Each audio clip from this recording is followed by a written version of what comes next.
Hello students. आज हम भारत की विदेश नीति या अंग्रेजी में कहें फॉरेन पॉलिसी ऑफ इंडिया के बारे में बात करेंगे। मेरी पिछली क्लासेस में जब हम कोल्ड वॉर शीत युद्ध को डिस्कस कर रहे थे तो एक तरह से हमने 1945 यानी द्वितीय विश्व युद्ध के बाद से लेकर और 1990 तक करीब करीब जो 45 से 50 वर्ष का काल था, उस दौरान जो अंतर्राष्ट्रीय परिदृश्य था, जब हमने शीत युद्ध पढ़ा तो एक तरह से हम उस 45-50 वर्ष के काल के दौरान की जो महत्वपूर्ण अंतर्राष्ट्रीय घटनाएं थीं और इस नाते जिस तरह का अंतर्राष्ट्रीय परिदृश्य था उसके बारे में एक जानकारी हम लोग ले चुके हैं। आज हम भारत की विदेश नीति के बारे में पढ़ेंगे। बच्चों, आप सब जानते हो कि हमारा देश 1947 में आज़ाद हुआ और 1950 में जब हमारा संविधान लागू हुआ तो हम एक स्वतंत्र राष्ट्र के रूप में, एक स्वतंत्र देश के रूप में दुनिया के पटल पर आए। जैसा मैं पहले भी कहती रही हूँ, किसी भी देश की जो विदेश नीति होती है वो जो तत्कालीन अंतर्राष्ट्रीय परिस्थितियाँ होती हैं स्वाभाविक रूप से उस पर निर्भर करती हैं और उन्हीं के अनुरूप उस देश को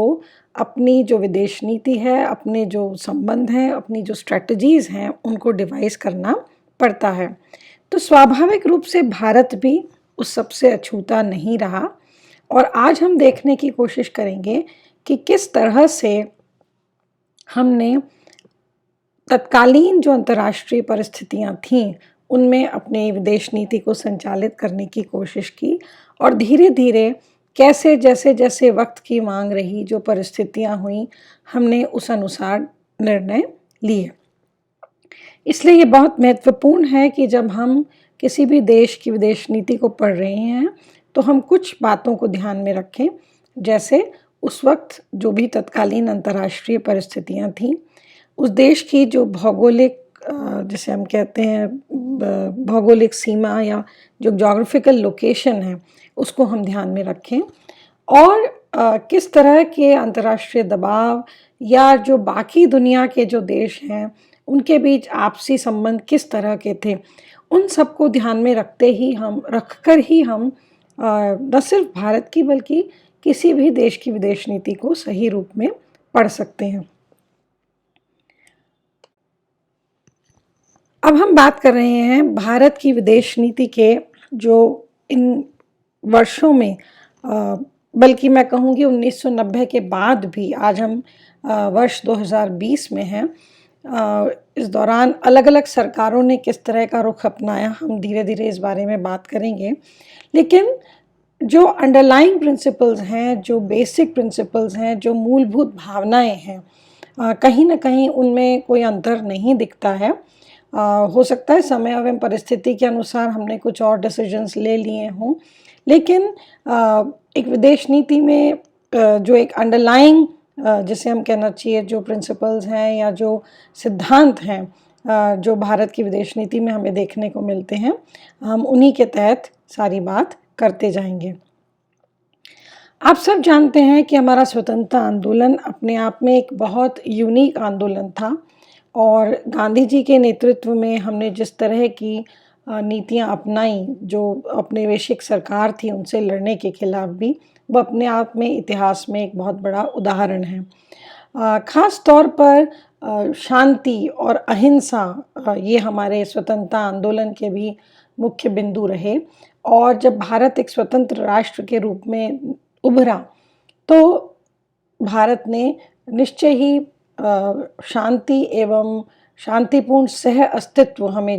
जिसे कहें और वसुधैव कुटुंबकम और एक विश्व बंधुत्व की भावना को अपनी विदेश नीति का एक आधारभूत स्तंभ बनाया। तो मैं मानती हूँ कि जिस दौरान राष्ट्रीय आंदोलन में जिस तरह की परिस्थितियाँ रहीं और जिस तरह जो हमारे राष्ट्रीय आंदोलन के नेता थे, चाहे वे महात्मा गांधी हों, चाहे वे जवाहरलाल नेहरू हों, चाहे वे अन्य बहुत सारे नेता हों, चाहे सुभाष चंद्र बोस हों, हो सकता है चाहे भगत सिंह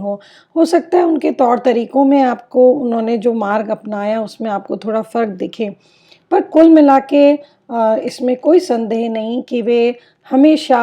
शोषण के खिलाफ थे। वे मानवता के जो आधारभूत सिद्धांत हैं उनमें विश्वास करते थे और उस वक्त भी स्वतंत्रता आंदोलन के दौरान भी जो कुछ भी इंटरनेशनल कंडीशंस थी, जो अंतर्राष्ट्रीय परिस्थितियां दिखती थीं, वे बाकायदा उसमें अपनी एक ओपिनियन रखते थे, उसके बारे में सेंसिटिव थे। ऐसा नहीं था कि वे केवल अपने देश की परिस्थितियों से जूझ रहे थे, बल्कि अंतर्राष्ट्रीय स्तर पर या जो दूसरे देशों में जो कुछ भी परिस्थितियां होती थीं, उदाहरण के लिए जो खिलाफत आंदोलन की बात थी और गांधी जी ने जिस तरह से, कांग्रेस ने बल्कि मैं कहूँगी, तुर्की का जो इशू था उस पे समर्थन दिया था, उससे हम साफ हमारे लिए एक स्पष्ट है कि भारत एक स्वतंत्र राष्ट्र बनने से पहले भी हमारे जो नेतृत्व था वे अंतर्राष्ट्रीय जगत के प्रति काफ़ी सेंसिटिव थे और अपनी एक ओपिनियन रखते थे। नॉन इन्वॉल्वमेंट जिसे हम कहें कि किसी भी प्रकार की संवेदनहीनता अंतर्राष्ट्रीय परिस्थितियों के प्रति उनमें नहीं थी। उनके तौर तरीके अलग हो सकते हैं। सुभाष चंद्र बोस को लगता था कि ब्रिटिश सरकार जो है वो हमारे प्रति अन्याय कर रही है और इसलिए ऐसे में हमें वो जिनके खिलाफ लड़ रहे हैं हमें भी उनका भी साथ देना चाहिए। हो सकता है थोड़ी बहुत डिफरेंसेस ऑफ ओपिनियन हो, पर कुल मिला के एक बात ज़रूर है कि हर परिस्थिति में हमारा जो नेतृत्व रहा है स्वतंत्रता पूर्व का भी, उन्होंने कहीं न कहीं समस्याओं को शांति से सुलझाने की बात कही है। समस्याओं को शोषण के विरुद्ध उन्होंने हमेशा आवाज़ उठाई है और यही जो मतलब जिसे हम कह सकते हैं कि यही ओपिनियन या यही इसी प्रकार की भावना स्वतंत्रता के बाद का जो भारत रहा है उसकी भी रही है। आप सब जानते हैं कि द्वितीय विश्व युद्ध के ख़त्म होने के बाद अंतर्राष्ट्रीय जगत ये महसूस कर रहा था कि हमें शांति चाहिए और हमें शांतिपूर्ण सहअस्तित्व के तरीकों की ज़रूरत है। लेकिन जो इतिहास हमें बताता है, जैसा कि हमने शीत युद्ध के पूरे इतिहास को समझने के दौरान समझा, ऐसा नहीं हो पाया और जो दोनों महाशक्तियाँ थीं, सोवियत संघ और यूनाइटेड स्टेट्स ऑफ अमेरिका, संयुक्त राज्य अमेरिका, इन लोगों ने, इन दोनों ही देशों ने और इनके जो कई सारे साथी देशों ने इनमें युद्ध नहीं तो युद्ध जैसी परिस्थितियां ही पूरे विश्व में रखी और काफ़ी टकराव हमें देखने को मिलता है। इस सब में भारत ने अपनी एक अलग पहचान बनाई और हमने हमेशा अंतर्राष्ट्रीय पटल पर इस बात का समर्थन किया कि जितनी भी समस्याएं हैं उनका शांतिपूर्ण तरीकों से सुलझाव किया जाना चाहिए। दूसरी बात जो मैं आपसे कहूँगी, डिज़ार्मामेंट यानी निशस्त्रीकरण। भारत ने हमेशा इस बात पर बल दिया कि चूँकि समस्याओं का सुलझाव कभी भी युद्ध से नहीं हो सकता, तो हमें अस्त्र शस्त्रों की आवश्यकता नहीं है। अभी हम धीरे धीरे, आप जैसे जो हमारे सक्सेसिव प्राइम मिनिस्टर्स हुए हैं या जो इस देश में सरकारें हुई हैं, उन्होंने किस तरह की नीतियाँ अपनाई और किस तरह के डिसीजंस लिए, तो आप ये बहुत अच्छे से समझ पाएंगे कि निशस्त्रीकरण का भारत हमेशा समर्थक रहा है। और ये बात हमेशा भारत की विदेश नीति में रही कि शस्त्रों में पैसा लगाए जाने के बजाय बेहतर होगा कि उसे मानव कल्याण में लगाया जाए। इन दोनों ही बातों से जुड़ी हुई बात है साम्राज्यवाद एवं औपनिवेशिकवाद का विरोध करने की।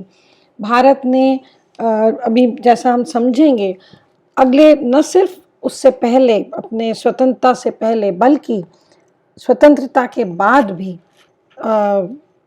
जो भी उपनिवेश, जो देश उपनिवेशों के अंतर्गत थे, उनकी स्वतंत्रता की बात करी और हमेशा इस बात का समर्थन किया कि कभी भी जो शक्तिशाली देश हैं वो किन्हीं कमज़ोर देशों को दबा न पाएँ और उनकी आवाज़ कभी भी दबाई ना जा सके या कोई एक देश किसी दूसरे देश को का शोषण ना कर सके। आप देखेंगे कि एशिया और अफ्रीका के जो जितने भी देश थे, मैं धीरे धीरे उसी पे बात पे आ रही हूँ। आपको दिख रहा होगा इस पीपीटी में भी, जो हमारी स्लाइड है उस पे, कि एशियन अफ्रीकन सॉलिडारिटी की बात थी, एशिया और अफ्रीका के एकता की बात की। उसका कारण ये था कि एशिया और अफ्रीका के अधिकांश देश वे थे जो यूरोप के देशों के उपनिवेश से मुक्त हुए थे, और ऐसे में भारत को हमेशा लगा कि अगर ये जो देश हैं जिन्हें तीसरी दुनिया के देश कहा गया, थर्ड वर्ल्ड कंट्रीज कहा गया, वे आपस में एकता रखेंगे, आपस में सामंजस्य स्थापित करके रखेंगे, तो जो दुनिया के बड़े देश हैं, जो विकसित देश हैं, जो रिच कंट्रीज हैं, उनके शोषण से अपने आप को बचा पाएंगे। और इस सब में जो बहुत महत्वपूर्ण हमारी जो नीति रही है, जिसने भारत को एक बहुत अलग पहचान दी, वो थी नॉन अलाइनमेंट या गुट निरपेक्षता की नीति।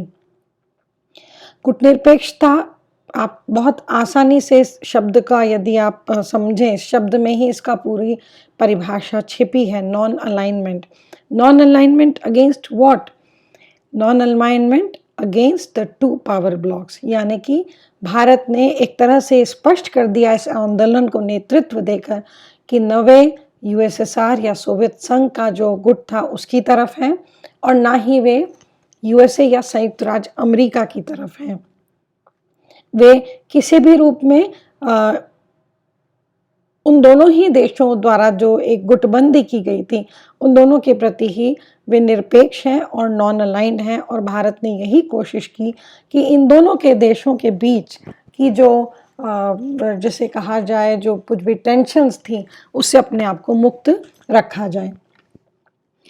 स्टूडेंट्स, हो सकता है आपको ये लग रहा हो कि हमारा देश की जो विदेश नीतियाँ रही हैं वो कहीं ना कहीं अति आदर्शवाद की बात हम करते हैं, लेकिन यदि आप देखें तो इसी अति आदर्शवाद में कहीं ना कहीं एक बहुत रियलिस्टिक अप्रोच भी छुपी हुई है। 47 में जब हम आज़ाद हुए और 50 में जब हमारा देश एक स्वतंत्र देश के रूप में स्थापित हुआ, हमारी आर्थिक परिस्थितियां बहुत अच्छी नहीं थी। हमारे पास खाद्यान्नों की बहुतायत नहीं थी, हमारे उद्योग बहुत विकसित नहीं थे, हमारी अर्थव्यवस्था जो है बहुत सशक्त नहीं थी, क्योंकि आप सभी जानते हैं कि औपनिवेशिक काल के दौरान जो उपनिवेशवादी देश था, जो साम्राज्यवादी देश था, उसने हमारा हर तरह से शोषण किया था और हमारे सभी संसाधनों को वो लूट कर एक तरह से ले जा रहे थे, और उन्होंने इस देश के विकास पर बिल्कुल भी ध्यान नहीं दिया था। ऐसे में जब एक नवोदित राष्ट्र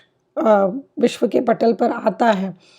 तो उसके लिए सबसे ज़रूरी चीज़ है कि वो अपना सबसे पहले विकास करे। और जैसा कि मैंने आपसे कहा था, जब यूएसएसआर जैसा बड़ा शक्तिशाली देश 1990 में टूट के बिखर गया,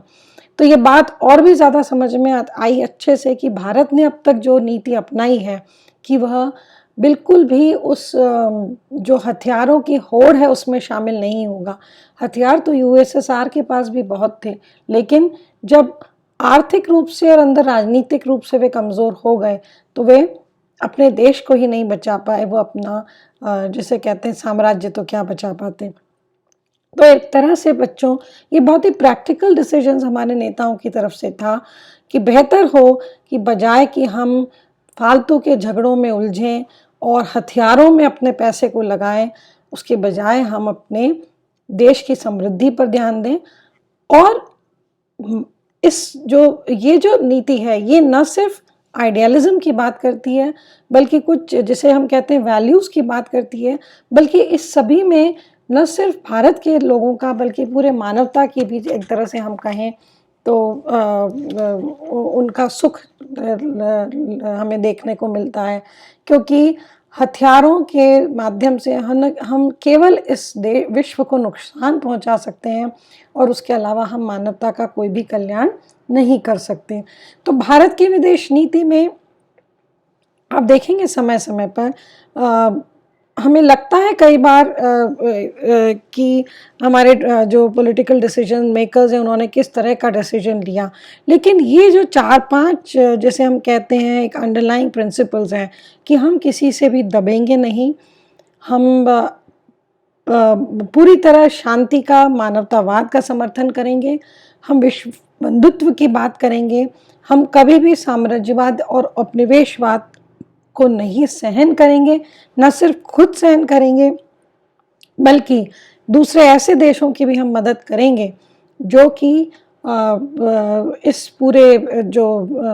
जैसे हम कहते हैं कि उन्हें किसी भी प्रकार का यदि उनका एक्सप्लॉयटेशन हो रहा है तो हम उनके भी समर्थन में खड़े हैं। तो यह करके हम जो अपना एक तरह से जिम्मेदारी है, एक नैतिक जिम्मेदारी भारत ने हमेशा अपने आप पर ली कि वे अगर गलत होगा कुछ भी तो वह हमेशा उसके खिलाफ कहेंगे।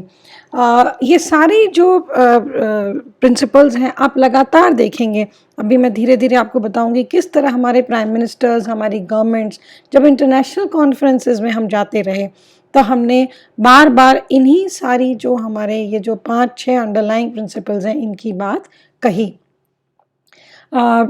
और अलग अलग संगठनों के माध्यम से, चाहे वह यूनाइटेड नेशंस में यानी संयुक्त राष्ट्र संघ में हमारी भूमिका की बात हो, हमने जिस तरह से पीस कीपिंग मिशंस में परफॉर्म किया, हमेशा पार्टिसिपेट किया। इम्पॉर्टेंट बात यह है कि इन सब बातों के होते हुए भी ऐसा बिल्कुल नहीं था कि हम पूरे विश्व में कोई डिसएंगेज थे या हम अपनी भूमिका को नहीं निभा रहे थे। अच्छी बात ये थी कि बहुत आदर्शवाद रखते हुए अपने खुद के नेशनल इंटरेस्ट को सिक्योर करते हुए, क्योंकि बच्चों कोई भी विदेश नीति जब होती है तो उसका जो प्राइमरी मोटिव होता है वो होता है अपने राष्ट्रीय हितों का संरक्षण। तो अच्छी बात ये थी कि इन प्रिंसिपल्स को फॉलो करते हुए हमारी सरकारों ने न सिर्फ विश्व के कल्याण की बात कही बल्कि अपने जो नेशनल इंटरेस्ट थे उनको भी पूरी तरह सिक्योर किया। नॉन लाइन मूवमेंट रहा हो, चाहे वर्ल्ड ट्रेड ऑर्गेनाइजेशंस के जो नेगोशिएशंस रहे हों, विश्व व्यापार संगठन जब बन रहा था, हम ये उसके बारे में भी बात करेंगे अभी थोड़े समय में। यहाँ विकासशील देशों को नेतृत्व प्रदान करने की बात हो, जब हम एशियन अफ्रीकन सॉलिडारिटी की बात करते हैं, G77 की बात करते हैं, या फिर जो हमारे अपने नेबरिंग कंट्रीज़ हैं, जो हमारे पड़ोसी देश हैं, उनसे संबंधों की बात हो, हमने हमेशा इन 5-6 जो प्रिंसिपल्स हैं, ये जो सिद्धांत हैं, इन पर हमने चलने की कोशिश की है। अब हम अगली क्लासेस में जो अगले बल्कि करीब करीब अब तो 70 वर्ष का समय होने आया, हम इन 70 वर्ष के समयों में हमारी विदेश नीति किस रूप में किस तरह से संचालित होती रही और क्या हम इन जो सारे प्रिंसिपल्स थे उन पे हम किस हद तक हम इन पर टिक पाए या इन पर हम इनके अनुसार हमने काम किया, हम अपनी भूमिका का भी एक तरह से विश्लेषण करने की कोशिश करेंगे। Thank you.